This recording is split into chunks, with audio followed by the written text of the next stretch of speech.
तो भाई ये है टाटा 2518 और गाड़ी स्टार्ट करते ही गियर बॉक्स में साउंड आ रही थी और 1 नंबर में ज़्यादा आ रही थी।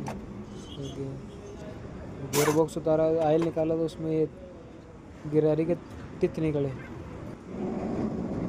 खोला तो 1 नंबर गिरारी के टूटे हुए थे दोनों, अभी बताया ना आपको, वो यहाँ से टूटे हैं पूरी खिड़की और कंगन बेरिंग भी ख़त्म है इसमें। और गियर का बाकी सामान है, इसमें शायद 1 नंबर का वो काउंटर भी दागिल है यहाँ से, और यहाँ से भी दागिल है, पूरा दागिल है थोड़ा थोड़ा। गियर की हांडी ये गाड़ी